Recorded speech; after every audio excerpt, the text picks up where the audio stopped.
Let me be brutally honest. Some people don't just disrespect you by accident. They do it on purpose, to test you, to see how far they can push you. And if you say nothing, you're teaching them that it's okay. Here are 10 subtle signs you're being disrespected, intentionally. And if you don't recognize them, they'll keep walking all over you. By the way, if you're ready to go deeper, check out my Patreon. That's where I share things I can't post publicly. Raw truths, exclusive lessons, and tools to help you build a life that silences every doubter. And if you just want to stay connected, join my free newsletter. I send 1 email a week to keep your mind sharp and focused. No spam, no fluff, just fuel for the ones moving in silence. Links are below, and remember, you don't need their approval. Just your discipline. Respect will follow. None. They constantly interrupt you. Have you ever tried to speak your mind, only to get cut off halfway through your sentence? You're explaining something important, something meaningful, and they bulldoze their way into the conversation, like your words were just background noise. This isn't just poor listening. This is intentional dominance. It's not about enthusiasm or, oh, I just got excited. It's about control. It's about ego. It's about someone trying to make your presence feel small. Because make no mistake, interrupting is a power move. It sends a clear message. What I have to say is more important than what you're saying right now. And if you constantly allow it, if you fall silent every time someone talks over you, you're not just being polite, you're teaching them that your voice can be ignored. You see, people who constantly interrupt aren't trying to connect, they're trying to compete. They treat conversations like battles, not bridges. To them, every moment you speak is a moment they aren't the center of attention, so they cut in, they hijack the point. They flip the spotlight, because deep down, they want to be the smartest, the loudest, the most dominant person in the room. And here's the truth. If someone interrupts you repeatedly, they don't just disrespect your words, they disrespect your presence. It's even worse in group settings. You speak up during a meeting, and boom, they jump in. You share your opinion, and suddenly, you're no longer part of the conversation. You've been pushed to the sidelines, like your voice doesn't matter. And if no one says anything, it reinforces the idea that you're easy to ignore. Here's the Stoic mindset shift. You don't need to yell to reclaim your space, but you must speak with certainty and hold your ground. Because people respect confidence, not silence. Epictetus once said, "We have 2 ears and 1 mouth, so that we can listen twice as much as we speak." But some people have it backwards. They speak twice as much and listen not at all. And what makes it worse is that they'll often justify it. They'll say, "Oh, sorry, I just get excited." But if they only interrupt you, and not their boss, not someone with status, not someone they fear, then it's not excitement, it's selective disrespect. Because let's be honest, people don't interrupt those they fear, they interrupt those they think they can get away with disrespecting. So what do? You stop accepting it. You stop smiling politely when you're cut off. You finish your sentence, you pause, stare them dead in the eye, and say calmly, "Let me finish." Or, "I wasn't done speaking." No anger, no whining, just firm presence. Because once people know you won't be walked over, they stop trying. This isn't about ego, it's about self-respect. Every time you let someone interrupt you, you're telling the room that your words aren't worth hearing. But every time you calmly assert your space, you're training people to treat your voice with value. So remember, If they interrupt you constantly, it's not harmless, it's not casual, it's intentional, targeted disrespect. And it only continues if you let it. 2. They joke about you in front of others. They call it a joke. But let's be honest, you're the punchline. They say something that stings, something personal. Then they laugh it off and say, "Relax, I'm just kidding." But it doesn't feel like a joke, because it isn't. It's a weapon, wrapped in humor, delivered with a smile, and aimed right at your dignity. This is one of the most common forms of intentional disrespect. Why? Because it's hard to call out. The moment you push back, they paint you as too sensitive or unable to take a joke. They make you feel like the problem, while they get away with a hit-and-run insult. And here's the worst part. They rarely do it in private. No, they wait until there's an audience, at a group dinner, at work, in front of friends, because the goal isn't just to laugh, it's to humiliate you publicly while still looking like the funny one. Let's say you're insecure about your weight, your job, your relationship, and they say something like, "Hey, maybe if you stopped eating like that, you'd actually get a date." Or, "Look at Mr. Big Brain over here. Let's see if he can even spell IQ." They chuckle, people laugh uncomfortably, and you're left pretending it didn't bother you. But deep down, it does, because it's not funny. It's targeted disrespect. And they know exactly what they're doing. These kinds of people often use humor as a shield. They test boundaries through sarcasm. They throw jabs and see if you'll flinch. And the moment you flinch, they win. Here's a truth no one wants to admit. If someone consistently jokes at your expense, they don't respect you. They resent you. It's their passive-aggressive way of putting you down without starting a full-blown fight. Stoicism teaches us to remain calm, but not to remain silent. Marcus Aurelius didn't say, "Let people insult you freely." He said, "The best revenge is to be unlike him who performed the injury." And sometimes that means drawing a line with quiet strength. You don't need to explode. You don't need to insult them back, but you do need to address it. Next time someone jokes at your expense, look them dead in the eye and say, "That wasn't funny." Don't do that again. Or even simpler, you're not joking, you're being disrespectful. Watch their face shift, because deep down, they're not brave. They just assume you won't defend yourself. And if you stay silent long enough, something worse happens. Everyone watching will think this is normal, that you're okay with being disrespected, that you're okay with being the clown of the group. People treat you the way you teach them to treat you. So if you laugh along with jokes that humiliate you, you're telling them, "Keep going, I'll take it." But the moment you stop smiling, the moment you stop pretending it's funny, is the moment they start second-guessing themselves. Some people don't joke to bond. They joke to belittle. They don't want to make you laugh. They want to make you look weak. And if they always seem to find something funny about your pain, your failures, or your flaws, then it's not humor. It's hostility with a punchline. Stoic reminder, you don't need to raise your voice to defend your dignity. But you must never lower your standards just to keep the peace. Because if someone can only laugh by tearing you down, they don't belong around you at all. 3. They keep you waiting repeatedly. Let's get something straight. Time is one of the most valuable things you have. When someone wastes it on purpose, they're not just being careless, they're telling you, without saying a word, your time doesn't matter, mine does. They show up 30 minutes late. They say, "I'm on my way," but they're still getting dressed. They agree to meet at 5, but stroll in at 5:45. No apology, no urgency, no respect.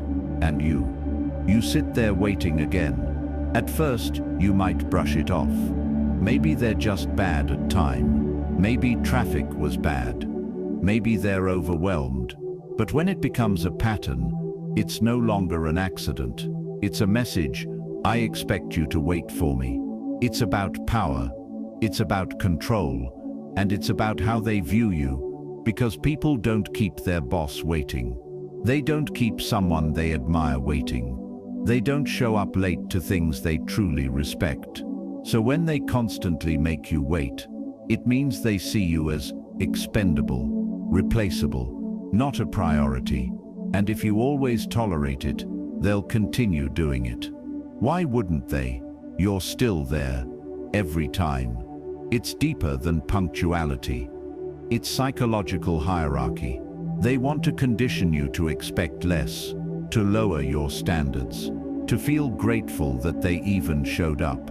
And the worst part, they'll flip the script if you ever speak up. Why are you so uptight? It's not that deep. Don't be dramatic, but it is that deep, because it's a pattern of low-grade disrespect.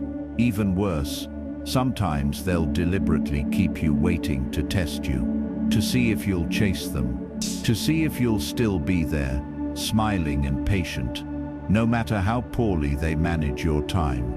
That's not a friend. That's not a healthy relationship.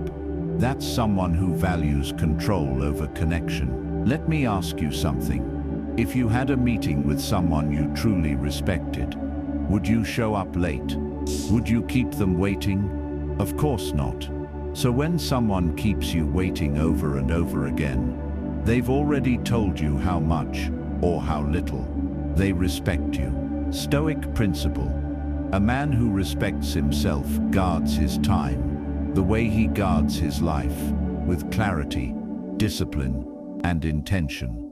Because time is your life, and when you wait for someone who doesn't value it, you're handing over a piece of yourself and getting nothing in return. You can be forgiving, you can be understanding, but if you keep tolerating it without speaking up, you're training people to see you as someone who will always wait. And people don't chase what waits for them. So what do? You stop making excuses for them. You stop rearranging your day for someone who won't give you a minute of honesty. And next time, when they're late, you don't wait. You leave. You move on with your day. You remind them that your time doesn't revolve around their inconsistency. Because if you don't value your own time, no one else will. Final thought. Being early is courtesy. Being on time is respect. Being late every time is a message.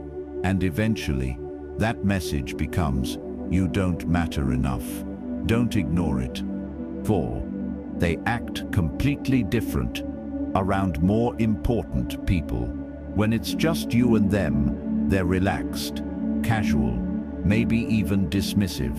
They interrupt you, tease you, roll their eyes at your ideas.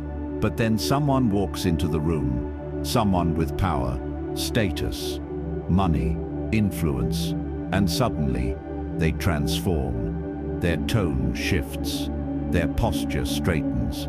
They become polite, charming, attentive, like they're auditioning for approval. You stand there thinking, where was this respectful version of you when you were talking to me? And now you know they can be respectful. They just choose who deserves it. And in their eyes, you're not one of them. This is one of the most underestimated forms of disrespect because it's subtle. They don't insult you directly. They don't raise their voice or openly mock you. But they do something worse. They make you feel invisible. When someone they value more is present, they'll cut you off mid-sentence to greet someone with a higher social rank. They'll laugh harder at that person's jokes, even if they're not funny. They'll ignore your input, only to repeat it later when someone important says the same thing. And in their body language, their eyes, their energy, you can feel the shift. You can feel how small they make you seem. Here's the uncomfortable truth. They don't respect you because they don't see you as useful. People like this operate on status, not integrity, not real connection, not character. They're transactional. They wear a different face depending on who they're talking to. And when they think you have nothing to offer them, they give you their real face, the dismissive one. But the moment someone with influence walks in, they put on their best performance. They become who they wish they were: obedient, agreeable, strategic, and you get left behind like some non-essential side character. This behavior is the clearest indicator of a shallow soul. A person who chases approval like a hungry dog, but only from people they think can feed them something. And let me tell you something. If they only treat you well when others are watching, if they only act kind when it benefits them socially, then you're not dealing with a friend, you're dealing with an actor. Stoicism teaches us to treat the king and the servant the same, because at the end of the day, character matters more than currency. Respect should be given based on how someone behaves, not what they own or who they know. Marcus Aurelius walked among slaves and soldiers and gave them the same presents he gave to senators, because true strength doesn't need to filter its respect. It doesn't climb the social ladder by stepping on others on the way up. So what do you do when someone treats you differently around more important people? You remember this: you're not invisible. They're just blind to anything they can't exploit. And that's not your loss, that's theirs. You don't need to beg for their consistency. You don't need to prove your worth to someone who can't see beyond status. What you do need is distance. You need to stop giving front row seats to people who treat you like background noise. Because if someone changes the moment power walks in the room, they never respected you in the first place. They were just comfortable enough to show you who they really are. Stoic reminder: how they treat you when no one's watching is who they are. How they treat others when someone important is watching is who they pretend to be. Respect isn't measured in moments, it's measured in consistency. And if you only receive it when it's convenient, you're not being respected, you're being used. 5. They downplay your achievements. You finally achieve something. You work hard for weeks, maybe months. You sacrifice sleep. You push past fear. You do what most people won't. And when you finally share it, excited, proud, just wanting a little recognition, they hit you with "that's it. Must be nice." I mean, anyone could do that if they had the time. Cool. But it's not that big of a deal. They don't congratulate you, they minimize you. And worse, they do it with a fake smile, a subtle shrug, or a passive-aggressive joke. But make no mistake, they know exactly what they're doing. This is not humility. This is disrespect in disguise. Because when someone cares about you, truly, they celebrate you. They support your growth. They recognize your effort, even if it's not their field, even if it doesn't benefit them. But when someone feels threatened by your success, they do the opposite. They diminish it. They act unimpressed. They change the subject. Or worse, they compare it to something they or someone else has done to make it seem smaller. "Oh, you started your own business. My cousin did that too. And he's already making 6 figures. You lost 10 pounds. That's good. I mean, I lost 20 last year, so I get it. You got a promotion? That's cute. I've turned down 3 jobs this month." What they're doing is making your moment about them. And what they're really saying is, "I can't handle your growth, because it reminds me of my own stagnation." This isn't your ego talking. This is reality. People who respect you don't compete with you in secret. They lift you up. They're proud of you. They don't try to make you smaller, just to feel bigger. And sometimes it's not even what they say, it's what they don't say. You post your accomplishment. You know they saw it. They like everyone else's posts. Leave fire emojis on celebrities' stories. But when it's yours, silence. They won't acknowledge it, because acknowledging it would mean they see you rising, and that for them is uncomfortable. Stoic lesson: you must learn to clap for yourself, even when the room stays quiet, because external validation is fragile, but internal respect, that's untouchable. Marcus Aurelius once said, "The opinion of 10,000 men is of no value if none of them know anything about the subject." In other words, not everyone's reaction deserves your attention, especially those who can't see your value unless it benefits them. So what do? You stop trying to convince them.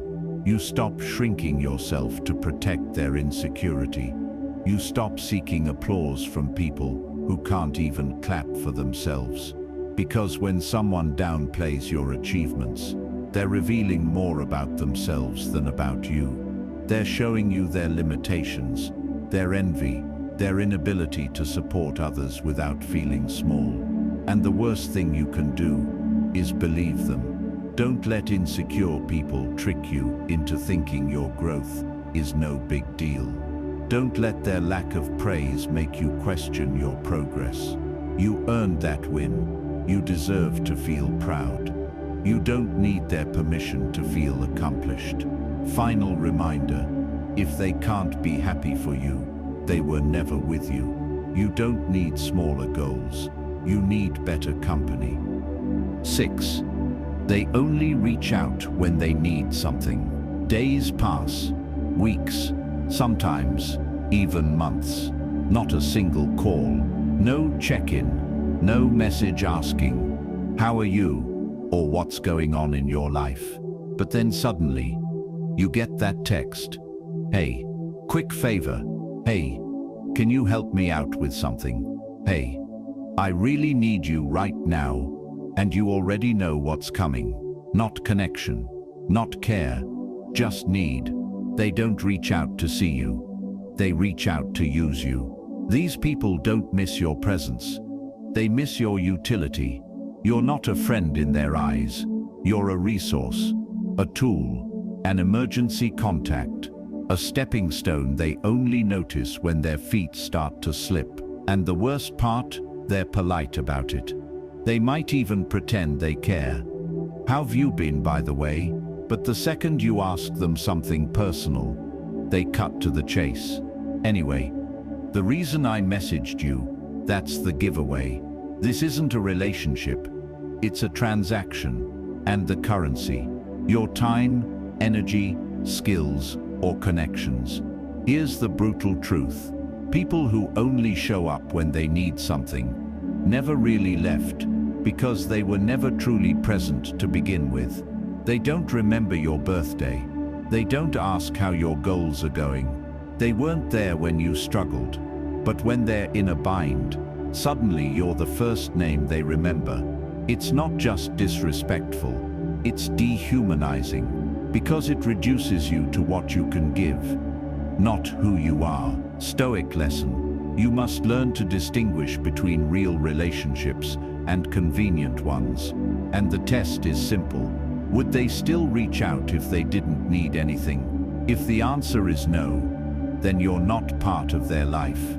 You're part of their strategy. And let's be honest, it's flattering at first.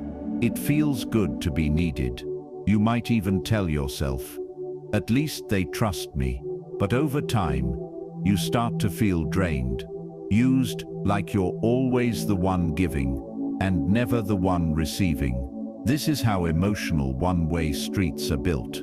And if you don't set boundaries, you'll find yourself in a constant loop. They disappear, they come back when they need something, they vanish again, and every time, you excuse it. You tell yourself, "They're just busy." But no one is too busy to be decent. People make time for what matters, and if they only make time for you when it benefits them, You already know where you stand. So what should you do? Start by paying attention. Watch who checks in when they have nothing to gain. Who asks how you're doing, not what you can do for them. Who shows up during the storms, not just the sunny days. And for those who only call when they need a favor, you respond with boundaries, not bitterness. You say, "Sorry, I can't help right now." Or even better, "You only seem to reach out when you need something. That doesn't sit right with me." Say it calm, say it clear, and then move on. Because silence isn't rude. Being used is. And if they vanish after you draw that line, then they were never really there to begin with. Final Stoic reminder: do not spend your energy on those who would only remember you in moments of need. Your time is sacred. Treat it as such. Surround yourself with people who value you when you have nothing to offer, because that's when real respect is revealed. 7. They imitate you to mock you. It starts with a joke. They mimic the way you talk. They exaggerate your mannerisms. They copy your laugh, your expressions, maybe even your accent, all under the excuse of just messing around. Everyone else might laugh. You might even fake a laugh too, to keep things light. But inside, you feel it. Something's off, because this isn't harmless teasing. This isn't light-hearted banter between friends. This is mockery disguised as humor, and they know exactly what they're doing. They've chosen your vulnerabilities, your quirks, your tone, your appearance, the subtle parts of you that you didn't even realize people noticed, and turned them into a performance. For what? A few laughs? A moment of attention? Or maybe just to remind you that they see themselves as above you. Relax. It's just a joke. You're so sensitive. Can't you take some fun? But here's the truth. When someone imitates you not to celebrate you, but to embarrass you, that's not humor. It's humiliation. They don't do it to the people they admire. They don't imitate their boss. They don't mimic the confident, respected friend in the group. They do it to you because they believe they can. They believe they can get away with it. They believe you won't speak up. And they believe you'll laugh along, because if you don't, you'll be labeled insecure. But you're not insecure. You're observant. And what you're observing is a form of low-level aggression hiding behind a smile. Stoic wisdom. If someone mocks your nature, they fear your essence, because what they mock is often what they secretly envy, or what makes them uncomfortable. Maybe you're calm when they're loud. Maybe you're thoughtful when they're impulsive. Maybe your presence exposes the parts of themselves they haven't faced. So they turn it into a joke, because it's easier to laugh than to look inward. Now let's be clear. True friends tease each other. But real teasing has one ingredient mockery never does: love. When someone teases you from a place of closeness, it never leaves a bruise. You can feel the warmth behind the words. But when someone imitates you to reduce you, to get a laugh at your expense, that's not teasing. That's a performance of dominance. It's their way of saying, "You're odd. You're less. You're a character I play, not a person I respect." So what should you do? Don't overreact, but don't ignore it either. You don't need to yell or get defensive, but you do need to be direct. Look them in the eye and say something like, "If you're trying to be funny, it's not working. That wasn't respectful."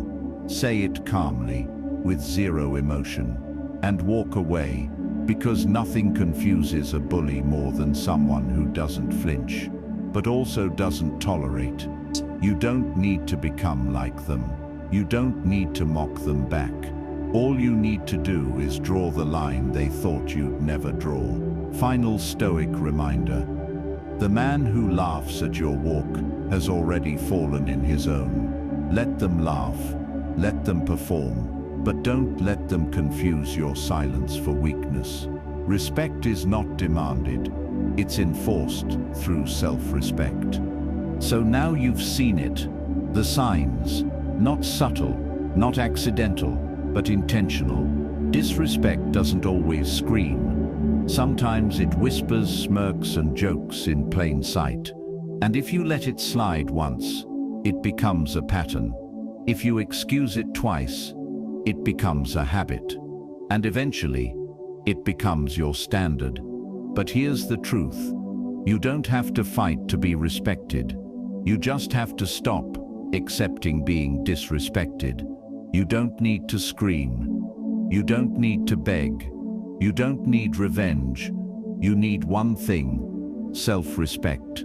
Because the moment you start acting like you matter, the world adjusts. People either rise to meet your level or fall out of your life completely. And that's not loss, that's alignment.